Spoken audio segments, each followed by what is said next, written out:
Vallabhaneni Vamsi case 25వ తారీఖు నాడు morning 24 evening madam ACB court judge madam order ఇచ్చింది. 25 మార్నింగ్ 23 రోజులు కస్టడీకి ఇచ్చింది. 25 మార్నింగ్ 9 గంటల నుంచి ఈవినింగ్ 5 o'clock దాకా కస్టడీ అయిపోయిన తర్వాత మెడికల్ టెస్ట్ చేయించి మళ్ళీ ఈవినింగ్ సబ్జెక్టులో హ్యాండ్ ఓవర్ చేయటం అట్లా 3 days 25, 26, 27 ఈ 3 days అయింది.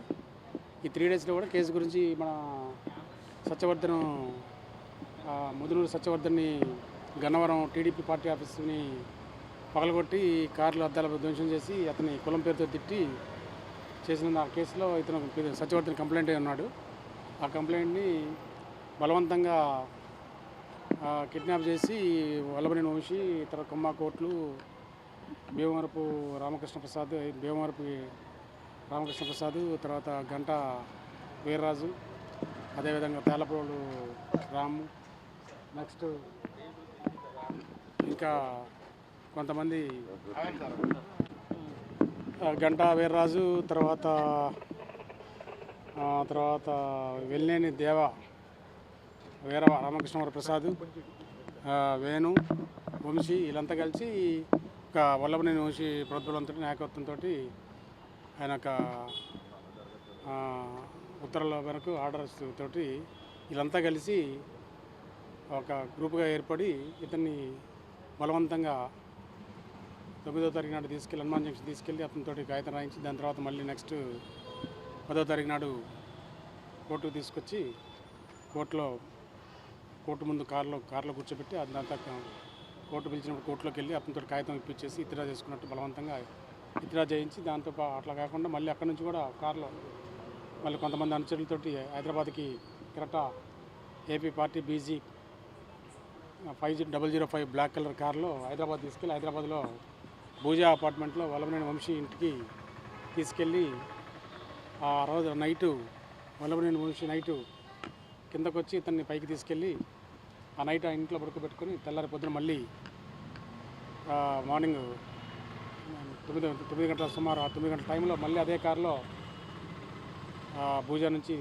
మళ్ళీ బలవంతంగా అక్కడ నుంచి వీరాంజనేయులు, తర్వాత వంశీ, అదేవిధంగా ఇంకా వేణు వీళ్ళంతా కలిసి కార్లో మళ్ళీ అదే కారులో వైజాగ్ తీసుకొచ్చి వైజాగ్లో అక్కడ మళ్ళీ లక్ష్మీపతి, రామకృష్ణ ప్రసాద్, అక్కడ మళ్ళీ భీమవరపు హితేంద్ర రామకృష్ణ ఎలియాస్ తాళపూల రాము, మరి అదేవిధంగా గంటా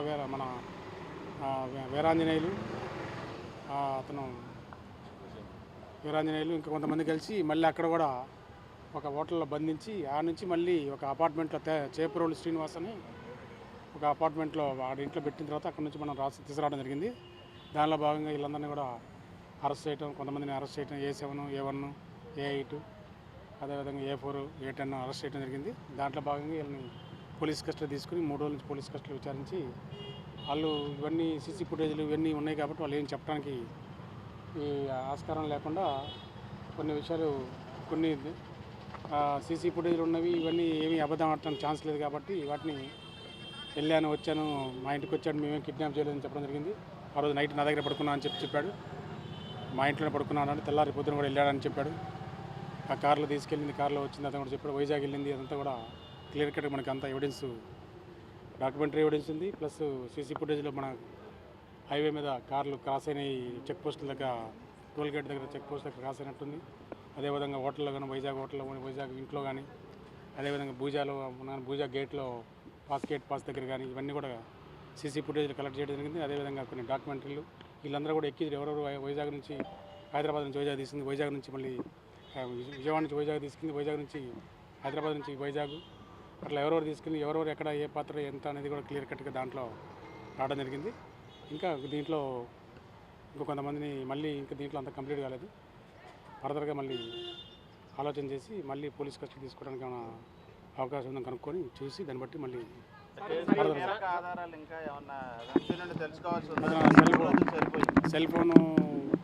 అతని సెల్ ఫోన్ ఎక్కడ పెట్టినా మర్చిపోయాను అంటాడు. కొద్దిసేపు వాళ్ళకి ఇచ్చాను వీళ్ళకి ఇచ్చానని చెప్తున్నాడు. ఆ సెల్ ఫోన్ విషయాలు చెప్పలేదు. అదేవిధంగా ఏది అడిగినా కూడా నాకు తెలియదు అని అంటున్నాడు. కాబట్టి మనకి అన్ని క్వశ్చన్లకి సమాధానం రాలేదు కాబట్టి మళ్ళీ ఫర్దర్ కూడా పోలీస్ కస్టడీ తీసుకునే అవకాశం ఉంది. మాజీ ముఖ్యమంత్రి ఇంటి వైపు వెళ్ళాడని చెప్పేసి 12వ తారీఖు మార్నింగ్ అక్కడ హైదరాబాద్ నుంచి బయలుదేరి వచ్చేసి జగన్మోహన్ రెడ్డి ఇంటికి వెళ్ళి జగన్మోహన్ రెడ్డిని కలిసి మళ్ళీ హైదరాబాద్ వెళ్ళాడు. ఒప్పుకున్నారా సార్ విచారణలో? ఆయన చెప్పాడు. ఆయన మిగతా వాళ్ళని కూడా తీసుకుంటాం సార్ కస్టడీకి. A4కి A10కి ఆల్రెడీ వేసాము. A4కి A10కి వేసాము. మళ్ళీ ఫర్దర్గా చూసి దాన్ని బట్టి చేస్తాం. Health condition good, no problem. Health condition is good, no problem. Already doctor బ్యారెక్లో పెట్టమని వేరే డాక్టర్స్ చూశారు, 3 రోజులు ట్రీట్మెంట్ ఇచ్చారు, చూశారు, దానికి ఏం ప్రాబ్లం లేదన్నారు. మళ్ళీ వేరే బ్యారక్ అంటే అతను జనం ఉన్న బ్యారక్లో ఏమని చెప్పి అడిగారు జడ్జి గారిని.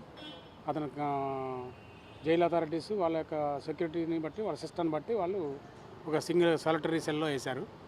అది జడ్జి గారు రిప్రజెంటేషన్ చేసుకున్నారు. వీళ్ళు జడ్జి గారు కన్సల్టేషన్ చేయలేదు. రేపొద్దున మీ మెయిన్ కోర్టులో, రెగ్యులర్ కోర్టులో జడ్జి గారి దగ్గర చెప్పుకోండి అని చెప్పారు.